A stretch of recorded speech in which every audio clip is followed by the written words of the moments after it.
सुप्रभात मेरे भाई और बहनों। तो आज हम स्टार्ट करेंगे हमारा रिक्रूटमेंट का टॉपिक और हमेशा की तरह इतने अमेजिंग केस स्टडीज और मीम्स आप लोगों को लेके आया हूं। एक बार आपने लेक्चर पढ़ लिया ना, कभी जिंदगी में भी इस टॉपिक को नहीं भूलोगे। और अपना नारा याद रखना, एनसीईआरटी के खास, बाकी सब बकवास। एनसीईआरटी से लाइंस वर्ड मार्क कराऊंगा जिनसे क्वेश्चन आएंगे और जिनकी अगर लैंग्वेज आपने एग्जाम में लिख दी नंबर नहीं कटेंगे। और गारंटी ले रहा हूं तुम्हें टॉपिक समझ में आएगा। नहीं आया ना, पिन कमेंट में मेरा इंस्टा हैंडल है, जो तुम्हारा फेवरेट रेस्टोरेंट की मेन्यू है ना वो भेज देना, मैं तुम्हें पैसे दूंगा अगर तुम्हें कुछ समझ नहीं आया तो। और बताओ, ठीक है? चलो अब स्टार्ट करते हैं हम। रिक्रूटमेंट होता क्या है? मैं कह रहा हूं सब भूल जाओ एक बारी ना। ये अश्नीर ग्रोवर जो भारत पे के फाउंडर थे, जिन्होंने 20,000 करोड़ की कंपनी बनाई थी, उनकी क्लिप देख लो। मैंने पिछली वीडियो में भी दिखाई थी, बट एक बार दोबारा देखो कॉन्टेक्स्ट समझने के लिए। जब भारत में चला रहा था, I became infamous for saying मैं हर टेकी को BMW बाइक दूंगा। मैं अपना एक फंड रेज करने गया, मेरे पास 60 पीपल टेक टीम थी। मैं वापस आया, 40 पीपल रह गए। सो मैंने बोला 3 लाख रुपए की कौन सी बाइक मिलती है? दे सेड कि सर एक BMW की बाइक आती है 3 लाख रुपए की। मैंने सिर्फ एक लिंक्डइन पोस्ट डाल दिया, any engineer who joins BharatPe will get a BMW bike. Boss, within 12 hours it became viral. जब भारत पे चला, अब देखो यहाँ पे क्या हुआ। देखो, आपको अगर नहीं पता तो स्टार्टअप वर्ल्ड में ना टेक्नोलॉजी, जो नई कंपनीज होती है उनमें टेक्नोलॉजी के लोग हायर करना बहुत मुश्किल होता है, क्योंकि वो पैसे भी बहुत ज्यादा लेते हैं और उनकी डिमांड भी बहुत ज्यादा होती है। अब अश्नीर ग्रोवर के साथ यही सिचुएशन हुई कि भाई लोगों ने कंपनी छोड़ दी। अब इन्होंने क्या टेक्निक लगाई कि भाई लिंक्डइन पोस्ट पे बोला कि ज्वाइन करो और BMW बाइक ले जाओ। अब ये क्या था? ये कॉल फॉर रिक्रूटमेंट थी। रिक्रूटमेंट क्या होती है, इस जरा सिचुएशन को दिमाग में लेके अब समझो डेफिनेशन क्या है। Recruitment refer to the process of finding possible candidates for a job और a function. It has been defined as the process of searching for prospective employees and, यहां पे आगे भी खैर लिखा हुआ है एंड मैं अभी बता देता, and stimulating them to apply for it. ठीक है, डेफिनेशन क्या है?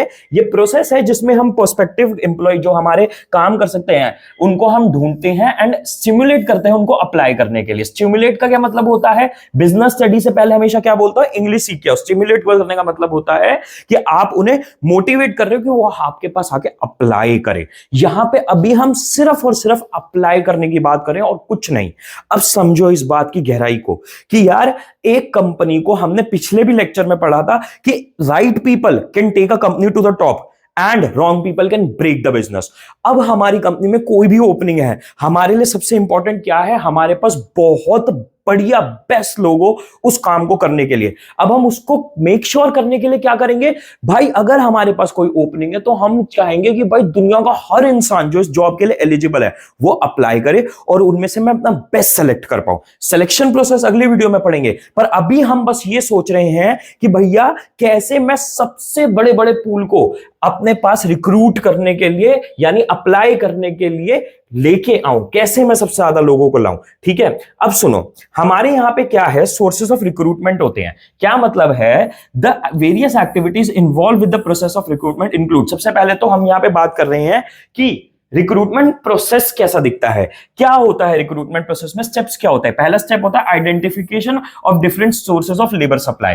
पहले हम देखते हैं हमारे पास अलग अलग सोर्सेज क्या है लेबर सप्लाई के, जो अभी हम सोर्सेज ऑफ रिक्रूटमेंट में पढ़ने वाले हैं। हमारे पास इंटरनेट भी है, हमारे पास न्यूज़पेपर भी है और बहुत सारे हैं, हम अभी पढ़ेंगे उन्हें। असेसमेंट ऑफ देयर वैलिडिटी, ठीक है, मतलब हम ये देखते हैं कि हम जिस तरीके की हायरिंग कर रहे हैं उसके लिए क्या ये वाला सोर्स वैलिड है। अगर मानो हमें लेबर हायर करनी है, हमें contractual workers, daily wagers hire करने हैं, तो भाई हम बोर्ड लगा सकते हैं अपनी फैक्ट्री के बाहर। पर इंजीनियर्स के लिए ऐसे बोर्ड लगाओगे ना कि 400 रुपए दिन की सैलरी पे, तो इंजीनियर्स नहीं हायर होंगे। ठीक है, choosing the most suitable sources. अब हम फिर क्या करेंगे, जितने भी हमारे पास वैलिड रिक्रूटमेंट के सोर्सेज है उसमें से हम करेंगे हमारे पास कौन कौन से सोर्सेज सबसे ज्यादा बेस्ट है, मतलब हमारे बजट में भी है, हमारी जो जॉब रिक्वायरमेंट है उसमें फुलफिल भी हो पाएंगे और हमें जितने टाइम में हायर करना है हम उनके थ्रू हायर भी कर पाएंगे। And inviting application from prospective candidates for the vacancies. और फाइनली जो हमने देखा कि हमारे 4-5 सुटेबल सोर्सेज ऑफ रिक्रूटमेंट हो सकते हैं, हम उनको यूज करेंगे और वहां से अप्लाई एप्लीकेशन एप्लीकेशंस बुलवाएंगे, ठीक है। अब देखो ये जो सोर्सेस मैं इतनी देर से बोल रहा हूं वो कौन कौन से सोर्सेस हैं।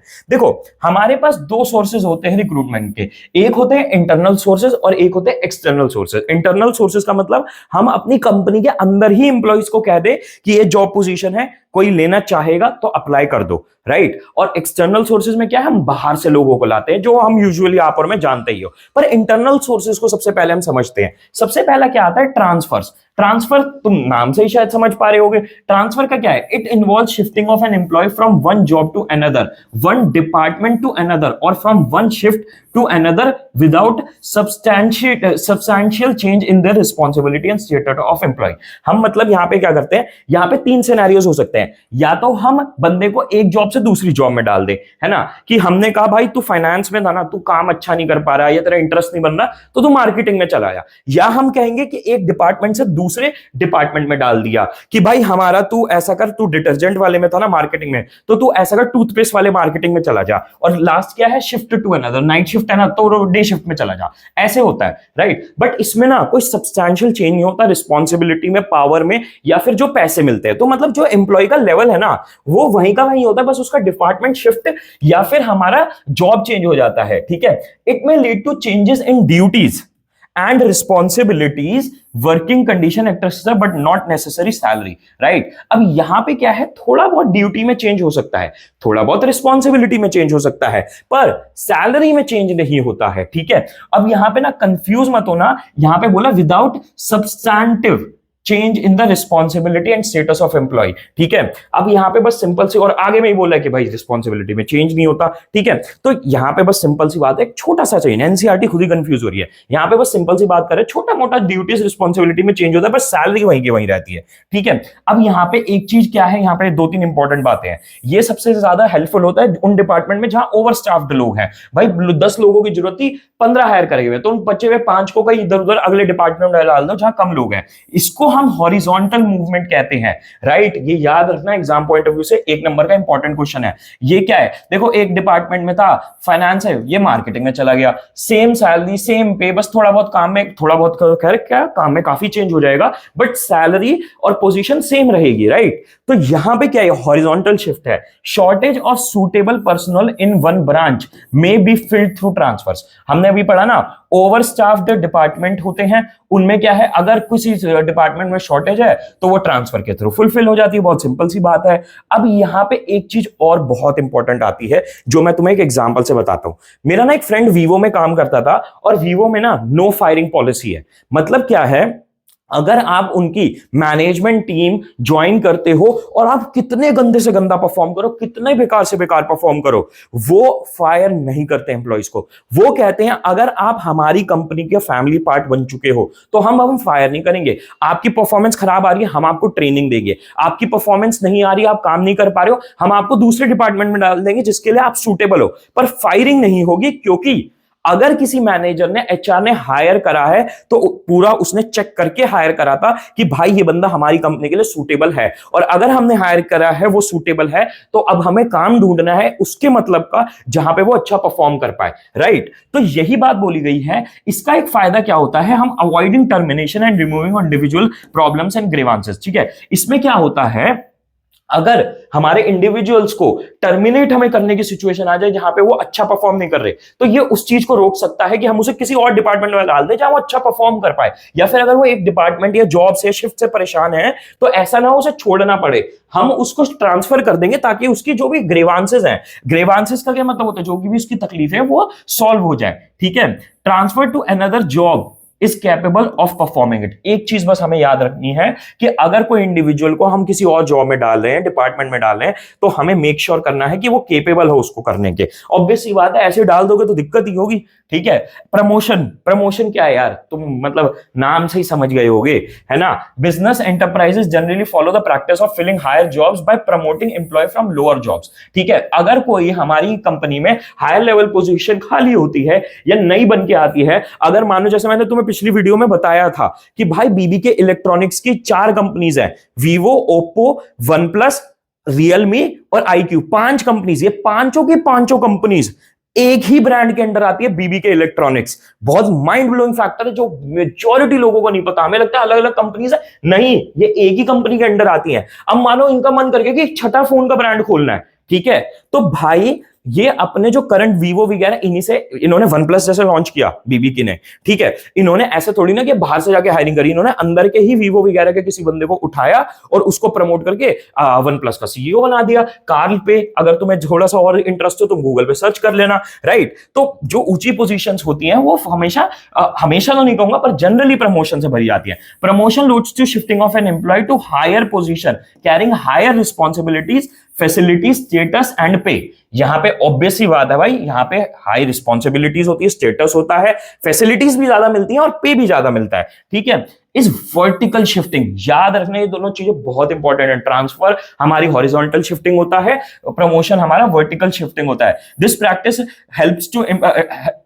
Helps to improve the motivation, loyalty and satisfaction level of employees, right. अब देखो यहां पे क्या होता है, जिस एम्प्लॉय का प्रमोशन हुआ है उसका तो भाई साहब मोटिवेशन सब कुछ बढ़ता ही है, पर उसके साथ वालों को बढ़ता है, यार मेरे साथ वाला प्रमोट हो गया, यानी इस कंपनी में अपॉर्चुनिटी है ग्रो होने की, मैं मेहनत करूंगा मैं भी प्रमोशन ले पाऊंगा। Psychological impact over business, because a promotion at higher level may lead to chain of promotions at lower level। ये एक सिंपल सी बात नहीं है यार, इसका एक साइकोलॉजिकल इफेक्ट होता है पूरे बिजनेस में और सारे एम्प्लॉइज पे। क्योंकि अगर टॉप लेवल पोजीशन एक बन के आई है या फिर कोई रिटायर हो गया हमारा टॉप लेवल मैनेजमेंट पे बंदा, तो मिडिल वाला टॉप पे जाएगा, लोअर वाला मिडिल पे जाएगा, और कोई जो बंदा वर्कफोर्स में था वो लोअर लेवल मैनेजमेंट में आ जाएगा। तो ये सारी प्रमोशन भाई चेन बन जाएगी ना, सब ऊपर ऊपर एक एक लेवल के सकते जाएंगे, ठीक है। तो ये होता है प्रमोशन का। अब देखो हम क्या बात कर रहे हैं यहां पे, मेरिट्स क्या है हमारे इंटरनल सोर्सेज ऑफ रिक्रूटमेंट के। सबसे पहला फायदा क्या है, employee are motivated to improve their performance, a promotion at higher level may lead to chain of promotion at lower level in the organisation. यहां पे एम्प्लॉय क्या होते हैं भाई, वो मोटिवेट होते हैं और अच्छा परफॉर्म करने के लिए, क्योंकि उन्हें दिखता है कि अगर कंपनी ग्रो हुई, मैं प्रमोट हो जाऊंगा, मेरे चांसेस है, और मैं प्रमोट होऊंगा तो सारे के सारे नीचे के एम्प्लॉयज एक एक एक एक एक लेवल प्रमोट होते जाएंगे, ठीक है।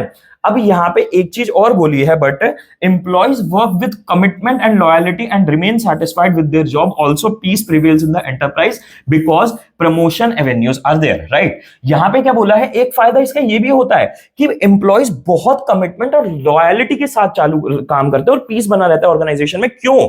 क्योंकि देखो हर इंसान एक जॉब में तब जाता है, एक कंपनी में तब स्टिक करता है जहां पे उसे कॉन्टिन्यूअस ग्रोथ दिख रही होती है, कि नहीं यार मैं ऐसा नहीं हूं कि 3 4 5 साल एक ही पोजीशन में अटका हुआ हूं। मैंने तुम्हें पिछली वीडियो में बात बताई थी कि मैंने आज तक जो भी मैं लोगों से मिला हूं जिन्होंने 10 15 20 साल एक कंपनी में काटे ना, वो हमेशा मुझे एक बात कहते हैं कि यार यहाँ कॉन्टिन्यूअस ग्रोथ होती है, इसीलिए वो वहां टिके हुए हैं, प्रमोशन मिलते रहता है, पे इंक्रीज होता रहता है, नया काम सीखने को मिलता है। Internal sources are also simplifies the process of selection and placement, ठीक है। इंटरनल सोर्सेज से सिलेक्शन और प्लेसमेंट और रिक्रूटमेंट सारे काम आसान हो जाते हैं। क्यों? सिलेक्शन में हमें प्लेसमेंट में, ये अभी दोनों कॉन्सेप्ट हम खैर बाद में पढ़ेंगे पर सिंपल बता देता हूं, प्लेसमेंट और सिलेक्शन में हमें इंटरव्यूज लेने होते हैं बहुत सारे, हमें उनका बैकग्राउंड चेक करना होता है, हमें उनको पूरी जॉब से, वर्क प्लेस से कैसे चीजें काम करते हैं उनसे फेमिलियर कराना पड़ता है अगर हम बाहर से कोई बंदा लाए। पर क्योंकि हमारा इंटरनल में तो बंदा अपना ही है, उसे सब कुछ ऑलरेडी पता है, तो चीजें हद आसान हो जाती है। हमें बस ये देखना है कि क्या इस बंदे की एबिलिटी है इस जॉब में जिसमें हम डाल रहे उसको निभाने की। अगर वो आंसर यस है तो बाकी तो हमें और कुछ करना ही नहीं है, बस उसे डाल दो जॉब में। वो कंपनी को ऑलरेडी सारी पॉलिसी, सब कुछ काम करने का तरीका जानता ही है। The candidate that are already working in enterprise can be evaluate more accurately economically, ठीक है।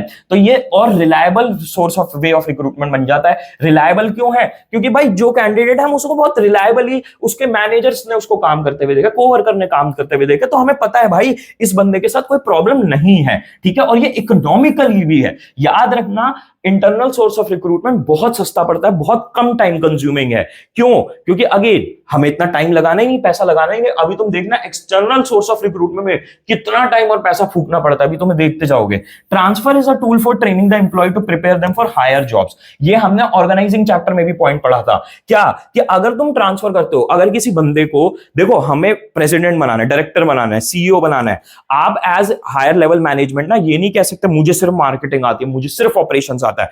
आप एक चीज में एक्सपर्ट होते हैं पर बाकी सारी चीजों से फेमिलियर होता है। ऐसा नहीं होता कि आपको और कोई चीज आती ही नहीं है। तो क्या होता है, ट्रांसफर करने से जब एक एम्प्लॉय मार्केटिंग भी जान जाए, फाइनेंस भी जान जाए, ऑपरेशंस भी जान जाए, तो वो ऊपर लेवल की पोजीशंस के लिए एलिजिबल हो जाता है, जो कि वीपी, प्रेसिडेंट, डायरेक्टर, ये सब होते हैं। ठीक है। Also people recruited from within organisation do not need induction training, right. इन्होंने वही ऊपर वाला ना पॉइंट मैं आपको हमेशा पूरी बुक में दिखाता रहता हूं, एनसीईआरटी में कितनी इन्होंने वो कर रखी है, आपका रिपीटेशन कर रखी है। यहां पे इन्होंने लिखा था कि प्लेसमेंट की जरूरत नहीं पड़ती, यहां पे दोबारा इन्होंने बोल दिया कि इंडक्शन ट्रेनिंग की जरूरत नहीं पड़ती। ये बात एक ही है कि आपको इंट्रोड्यूस नहीं करवाना पड़ता एम्प्लॉय को ऑर्गेनाइजेशन से। ठीक है। अब क्या है, एक और क्या बोला है, transfer has the benefit of shifting workplace from surplus department to those in shortage of staff। यहां पे भी एक बहुत सिंपल सा सॉल्यूशन आपका, अगर आपके किसी डिपार्टमेंट में बंदे ज्यादा हैं तो कम डिपार्टमेंट वाले में शिफ्ट कर दो। ठीक है, खर्चा आपका बचेगा, है ना।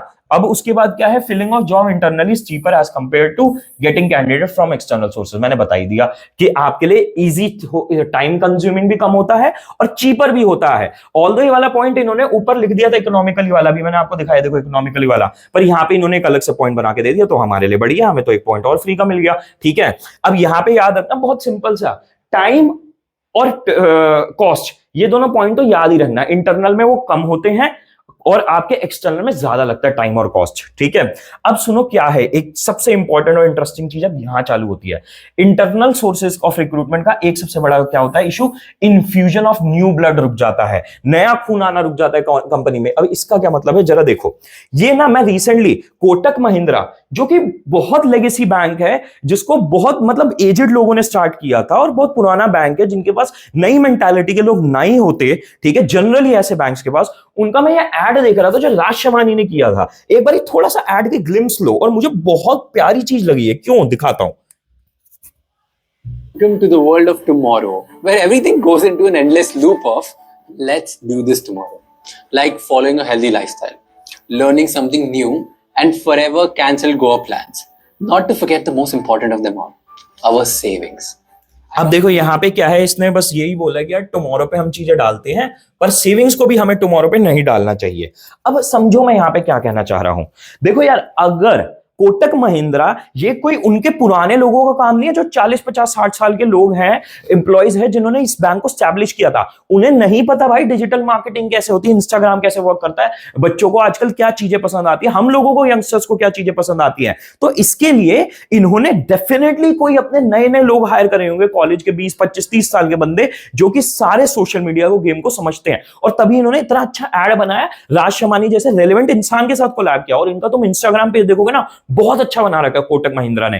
तो ये कैसे पॉसिबल है, क्योंकि इन्होंने न्यू हायरिंग करके इन्फ्यूजन ऑफ न्यू ब्लड लेके आए हैं, राइट। अगर ये पुरानी ही लोगों को वही उन्हीं को ही चलाते रहते तो सरकारी कंपनी बन जाते, कुछ पता ही नहीं नई चीज का, ऑडियंस से कनेक्ट नहीं कर पाते। और आज के दिन में सेल्स करने के लिए भैया सोशल मीडिया, इंस्टाग्राम, यूट्यूब सब तो कंपलसरी है। तो ये इन्फ्यूजन ऑफ न्यू ब्लड का कमाल है। तो आपको एक्सटर्नल सोर्सेज पे जाना ही पड़ता है आपको नई सोच लाने के लिए। द एम्प्लॉइज में बिकम लथार्जिक। लथार्जिक का क्या मतलब होता है, सबसे पहले इंग्लिश सीखो बीएसटी से पहले, मतलब आलसी। If they are sure of time bound promotion. सरकारी एम्प्लॉइज क्यों इतने, आपने देखा है भाई, मैं मेरे घर के पुराने घर गांधीनगर के पास एमटीएनएल का ऑफिस हुआ करता था भाई, वहां पे उन लोगों के पास जब मैं कंप्लेंट देने जाता था ना, मैं देख रहा हूं वो ताश के पत्ते खेल रहे हैं सारे एम्प्लॉइज बैठ के, कोई कंप्लेंट नहीं सुन रहा, इंटरनेट गया है, उन्हें कोई टेंशन नहीं है। क्यों वो इतने आलसी हैं, क्योंकि भाई उनको पता है उनका प्रमोशन टाइम के बेसिस पे होना है, कि 2 साल काम किया तो इस पोजीशन पे, 5 साल काम किया इस पोजीशन, 10 साल पे इस पोजीशन पे। उनका प्रमोशन उनकी परफॉर्मेंस के बेसिस पे नहीं होना है। ठीक है, उनका प्रमोशन का ये दिक्कत होती है इंटरनल सोर्सेज में। हमें अपने एम्प्लॉइज को ना कभी भी ये सिक्योरिटी नहीं देनी चाहिए कि भैया तुम्हें इतने टाइम में प्रमोशन मिल जाएगा। हमें हमेशा ये कहना चाहिए परफॉर्म करोगे तो प्रमोशन मिलेगा, नहीं तो हम बाहर से बंदा ले आएंगे। तो यहां पे क्या है, इससे एम्प्लॉइज लेजी नहीं होते हैं। A new enterprise can not use internal sources. यार ये तो बहुत हद से ज्यादा ऑब्वियस बात नहीं है कि भाई अगर मैंने नया नया रेस्टोरेंट खोला है तो मैं इंटरनल में अपने आप को थोड़ी ना हायर करूंगा, नए बंदे ही लाने पड़ेंगे। इतनी इतनी ऑब्वियस बात बता रहे हैं। The spirit of competition among the employees may be hampered. अब यहाँ पे देखो कितनी इंटरेस्टिंग बात है। ये वाला जो सेकंड पॉइंट था और ये जो फोर्थ पॉइंट है ऑलमोस्ट ऑलमोस्ट सेम है, बस बात को थोड़ा सा घुमा के लिखा है। पहले सेकंड पॉइंट में क्या था कि आलसी ना बन जाए एम्प्लॉयज, दूसरे चौथे में क्या लिखा है कि भाई उनमें कॉम्पिटिटिव स्पिरिट रहे, कि भाई अगर बाहर से लोग आ सकते हैं तो हमें कंपटीशन सिर्फ अंदर से नहीं है, बाहर से भी है, तो अच्छी परफॉर्मेंस रखो अपनी, ठीक है। Frequent transfer of employees may reduce the productivity of the organisation. अगर आपकी कंपनी में आप बहुत ज्यादा ही ट्रांसफर कर रहे हो जरूरत से, तो आपकी कंपनी की प्रोडक्टिविटी सफर करेगी। क्यों? ऑब्वियस सी बात है यार, अगर मैं फाइनेंस या मार्केटिंग में जा रहा हूं तो मेरे को बहुत टाइम लगेगा मार्केटिंग सीखने में, कोई मजाक थोड़ी ना है। तो ये तो ऑब्वियस सी बात है ना। अब आ जाते हैं, मैं आपको एक चीज दिखाना चाहता हूं। भाई देखो, ये मैं पूरी बिजनेस स्टडीज आपको ऐसे ही पढ़ा रहा हूं, प्रॉपर केस स्टडीज और मीम्स के साथ। अभी तो बहुत भयंकर भयंकर केस स्टडीज आने वाली है, मीम्स आने वाले, तुम देखते जाओ। अभी तक तो सिर्फ ट्रेलर था, ठीक। तो अगर तुम्हें अभी तक मेरा पढ़ाया हुआ पसंद आया ना, तो भाई इतनी मेहनत करने के लिए तुम बस छोटी सी मेहनत करो, वीडियो को लाइक कर दो और कमेंट में जरूर जाके बताना तुम्हें लेक्चर कैसा लग रहा है। और मेरा सपना है मैं 10,000 बच्चों को पढ़ा पाऊं। ये सिर्फ तभी पॉसिबल है जब तुम ये वीडियो जाके शेयर करोगे अपने दोस्तों के साथ, ठीक है। व्हाट्सएप पे करो शेयर, मेरे को बहुत दुआएं मिलेंगी मेरी तरफ से। अब एक्सटर्नल सोर्सेज ऑफ रिक्रूटमेंट क्या है? बहुत सिंपल सा, नहीं अब तुम्हें समझ में आ गया होगा कि जब हम बाहर से, the assistant staff may be insufficient और they may not fulfil the eligibility criteria of the jobs to be filled, ठीक है। या तो आपका एग्जिस्टिंग स्टाफ जब इनसफिशिएंट होता है कि आपका डिपार्टमेंट बढ़ रहा है कोई, ठीक है, आपको 20 नए बंदे चाहिए, तो आप ऑब्वियसली अपने अंदर के बंदों को थोड़ी ना हटा दोगे जो करंट वो काम कर रहे हैं, आप नए लोगों को लेके आओगे। या फिर आपकी कंपनी में कोई टेक्निकल रिक्वायरमेंट आ गई है, राइट। जैसे हमने कोटक महिंद्रा का भी मैंने तुम्हें एग्जांपल दिया कि उन्होंने कहा यार इंस्टाग्राम पे भी काम करना है, तो नए अंदर के बंदों को थोड़ी ना आता है। तो इस चक्कर में क्या होता है, हम एक्सटर्नल यानी बाहर से लोग लेके आते हैं, नए लोग लेके आते हैं। अब इसके सोर्सेज क्या क्या है? ओ भाई, ये मैं तुम्हें एक बड़ी फनी सी चीज दिखाता हूं यार, मेरे को इतना मजा आया था, मैं हंस हंस के पागल हो गया था यार ये वाला मीम देख के। रुको, अगर तुम्हें समझ में आ गया तो ठीक है, नहीं आया तो नीचे कमेंट्स में जाके पूछो। We need a graphic designer obviously. ओ भाई कितना एपिक है यार। कोई, मैं तुम्हें कॉन्टेक्स्ट भी दे देता हूं भाई, लोगों इस कंपनी को बंदा हायर करना था, इनको नहीं आती डिजाइनिंग। दिख रहा है हमें इनके गंदे से पोस्टर पे कुछ डिजाइनिंग नहीं किया हुआ, टेक्स्ट लिखा हुआ है। Obviously they need a graphic designer. बहुत फन था, ठीक है। अब ये क्या था, ये सोर्स ऑफ रिक्रूटमेंट क्या है? इसे हम कहते हैं डायरेक्ट रिक्रूटमेंट। मतलब कि हमने अपने आसपास के इलाके में, जहां पे भी हमारा ऑफिस है, आसपास जाके ऐसे पोस्टर लगा दिए, होर्डिंग लगा दी, ठीक है, थोड़े थोड़े गत्ते लगा दिए। क्या? Under the direct recruitment a notice is placed on the notice board of enterprise specifying the detail of the job available, ठीक है। हम अपने, वैसे इन्होंने बहुत छोटे स्कोप में बताया है, बट होता यही है कि आप अपनी कंपनी का नोटिस बोर्ड में और आसपास सारी जगहों पे लगा देते हो कि भाई हमें नई जॉब की ये रिक्वायरमेंट है। Job seeker assemble outside the premise of the organisation on specified date and selection is done on the spot. और डेट दे देते हैं कि भैया यहाँ पे हमें क्या कहते हैं, यहाँ पे आ जाना इंटरव्यू के लिए, इस तारीख को आ जाना, सब इकट्ठे हो जाते हैं और ऑन द स्पॉट सिलेक्शन हो जाता है। Casual vacancies of unskilled and semi skilled jobs, ठीक है। इसको यूज हमेशा किस लिए किया जाता है? जो अनस्किल्ड या सेमी स्किल्ड लेबर वर्क होता है उसके लिए। अब देखो, मैंने एग्जांपल तो ग्राफिक डिजाइनर का दिखाया था, बट आपका यूजुअली जो होता है वो पूरा लेबर वर्क के लिए, अनस्किल्ड जॉब्स के लिए, इनके लिए होता है इसका use. Such workers are also called as बदली workers and they are paid remuneration on daily basis. ये डेली वेजर्स के लिए होता है, ठीक है। Recruitment is very inexpensive, it does not involve any cost. और इसमें बहुत ही इनएक्सपेंसिव सोर्स ऑफ रिक्रूटमेंट है, इसमें कोई कॉस्ट नहीं लगती। ऑब्वियस सी बात है, तुम नोटिस बोर्ड पे जाके पेपर चिपका रहे हो तो क्यों लगेगी, ठीक है। अब आ जाता है हमारा कैजुअल कॉलर्स। कैजुअल कॉलर्स क्या होते हैं? Many reputed business organisation keep a database of unsolicited application in their offices.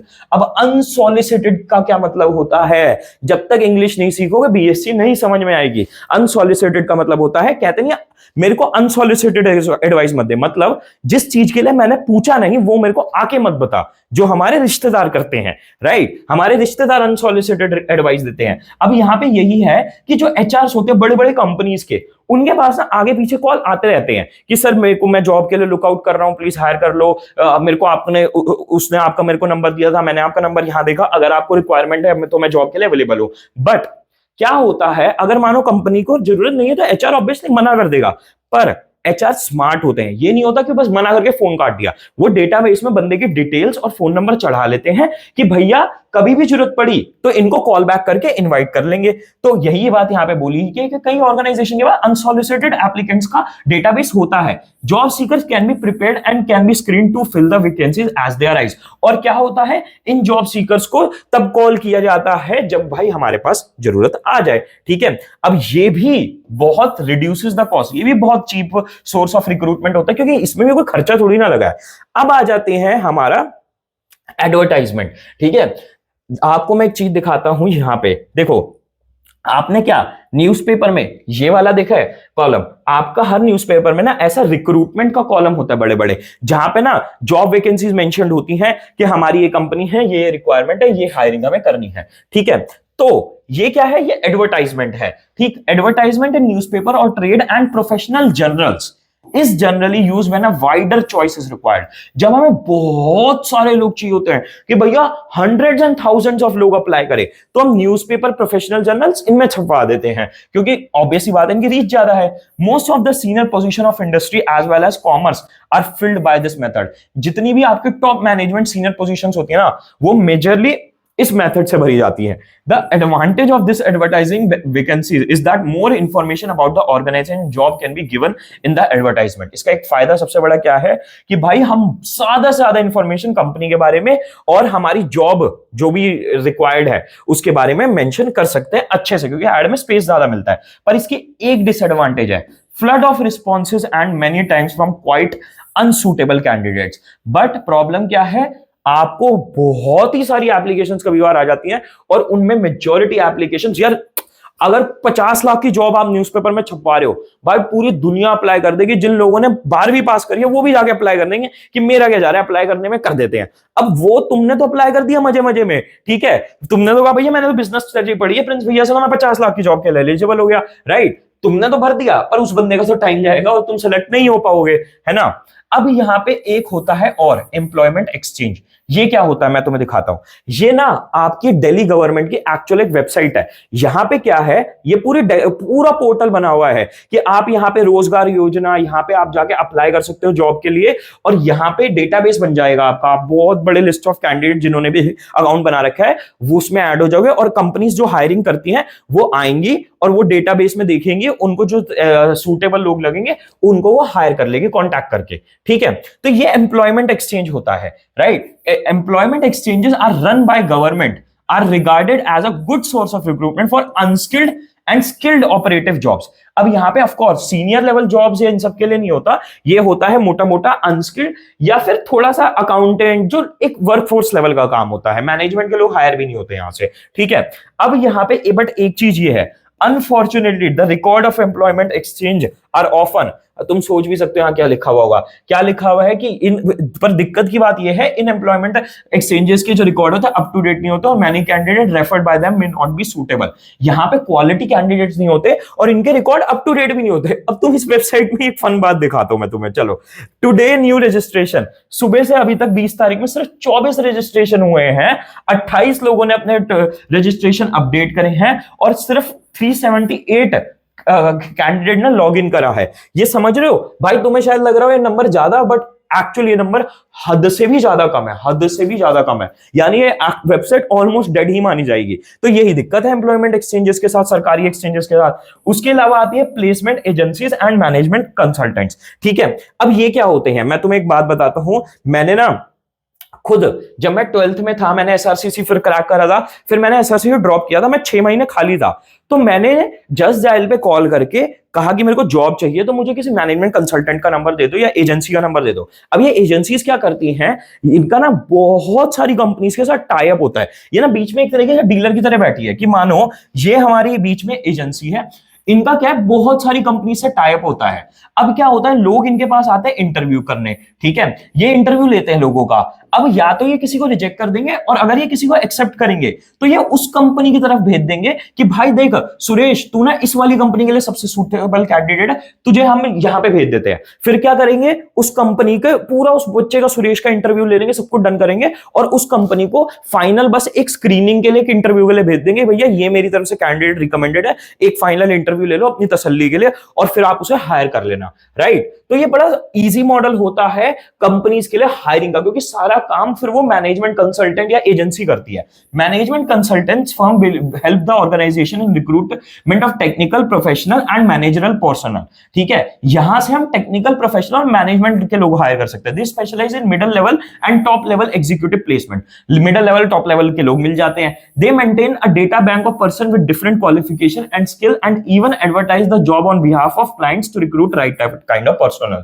यहां पे क्या है, सिंपल सी बात है, कंपनीज ना इनको अपना काम पूरा आउटसोर्स कर देते हैं कि भाई देख तू वो बंदे ढूंढ के ला, एडवर्टाइज कर, उनका इंटरव्यू ले, सब कुछ ले, मेरे को बस एक फाइनल इंटरव्यू के लिए भेज दियो और मेरे को पसंद आएगा तो मैं हायर कर लूंगा, ठीक है। और क्या होता है, ये जनरली कंपनीज जो है ना, और मैं तुम्हें एक लाइफ टाइम के लिए सलाह दे रहा हूं क्योंकि मैं हर हफ्ते एक बच्चे से मिलता हूं जो स्कैम होके आता है। इसमें आपसे कभी भी कोई मैनेजमेंट एजेंसी या कंसल्टेंट पैसा नहीं लेगा, पैसा वो हमेशा कंपनी से लेते हैं, राइट। कॉस्ट वो कंपनी से लेते हैं, आपसे कोई खर्चा नहीं लेगा। बहुत लोग स्कैम होते हैं कि भैया वो कहते हैं कि आप 1000 रुपए दे दो रजिस्ट्रेशन के, हम तब देंगे, और वो रजिस्ट्रेशन के पैसे लेके गायब हो जाते हैं।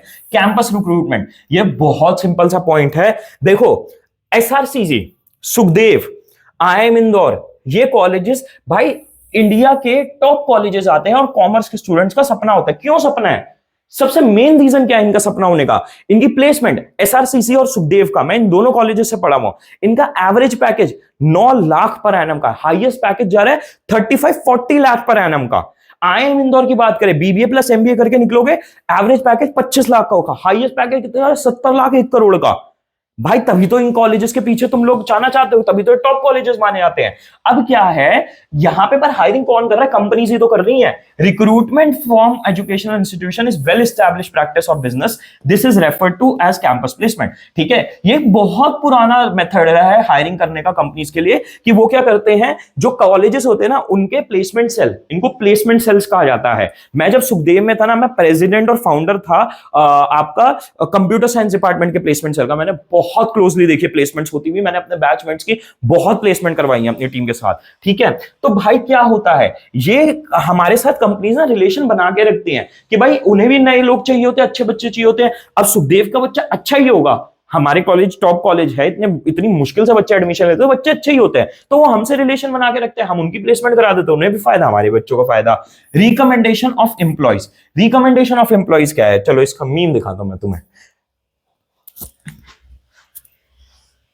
ये लिखा है, this is the kind of reference I need in life. Raghu, तुम सिद्धार्थ इंडस्ट्रीज में फोन कर दो, कल सुबह वहां जाकर नौकरी शुरू कर देना। और राणा साहब इंटरव्यू? हमारे फोन के बाद इंटरव्यू नहीं होता, लेटर ऑफ अपॉइंटमेंट सीधा मिलता है। अब देखो खैर ये तो थोड़ा फन था, ठीक है, बट ये क्या था, ये यही था रिकमेंडेशन, कि भैया रघु इंडस्ट्री में भाई साहब ने ऐसा रिकमेंडेशन डलवा दिया कि सीधा जॉब लग गई, ठीक है। बट यहां पे एक चीज इंपॉर्टेंट है, ये तो देखो बाहर का बंदा था रघु इंडस्ट्रीज के, हम यहां पे पॉइंट क्या पढ़ रहे हैं, रिकमेंडेशन ऑफ एम्प्लॉइज। हमारी कंपनी के अंदर के ही बंदों ने रिकमेंड किया कि यार इसको हायर कर लो, ये बंदा सही है, ठीक है। तो applicants introduce by the present employees और their friends relative may prove to be a good source of recruitment, ठीक है। यानी जो लोग हमारे प्रेजेंट एम्प्लॉइज अगर अपने रिलेटिव फ्रेंड्स या अपने नोन को लाते हैं तो वो बहुत अच्छा सोर्स ऑफ रिक्रूटमेंट है। क्यों अच्छा है? Good employees because their background is sufficiently known, वो अच्छे एम्प्लॉइज होते हैं क्योंकि उनके बैकग्राउंड को अच्छे से जानते हैं, राइट। भाई देखो तुम्हें एक बहुत इंटरेस्टिंग बात बताता हूं, तुम्हें अनफेयर लगे, नेपोटिज्म लगे, कुछ भी लगे, अगर तुम कॉलेज में जा रहे हो, जब भी तुम एडमिशन लोगे, अपना एंट्रेंस निपटाते ही, राइट, तुम्हें बेस्ट इंटर्नशिप्स और बेस्ट जॉब्स तब मिलती हैं जब तुम्हारा कोई नोन बंदा और रेफरल लगा रहा हो। इसीलिए कहते हैं लाइफ में नेटवर्किंग बहुत इंपॉर्टेंट है। क्यों? क्योंकि जो बंदा आपका रेफरेंस लगा रहा है ना, कल को अगर आप में कुछ कमी निकली ना, तो कंपनी उस बंदे को पकड़ सकती है जो ऑलरेडी काम कर रहा है वहां पे, राइट। तो कंपनी के लिए बहुत ही बढ़िया सोर्स ऑफ रिक्रूटमेंट होता है, क्योंकि अंदर के बंदे ने बताया अगर वो बंदा जो नया आया उसने कुछ कांड करा तो मैं इस बंदे को पकड़ सकता हूं। Type of preliminary screening take place because present employees knows both the company and the candidate, ठीक है। प्रिलिमिनरी स्क्रीनिंग क्या होता है ये अभी हम आगे पढ़ेंगे, पूरा टॉपिक ही है इसके ऊपर, बट सिंपल वर्ड्स में क्या है कि भैया ज्यादा कंपनी को डेटा उसका चेक करने की, उसका बैकग्राउंड चेक करने की, उसकी हर चीज देखने की जरूरत नहीं पड़ती। क्यों? क्योंकि बीच में हमारा खुद का एम्प्लॉय है, उसने अपने जिसको उसने रेफर करा है दोस्त, उसको भी बता दिया होगा कंपनी के बारे में, और उसने हमें भी बता दिया इस बंदे के बारे में। ठीक है, अब यहां पे क्या है, एक और लेबर कॉन्ट्रैक्टर। लेबर कॉन्ट्रैक्टर क्या होते हैं? तुम लोगों ने लगान का ये वाला सीन देखा? मैं जरा क्या कर रहे हैं आप लोग? हम यहाँ से मिले के वास्ते आए थे।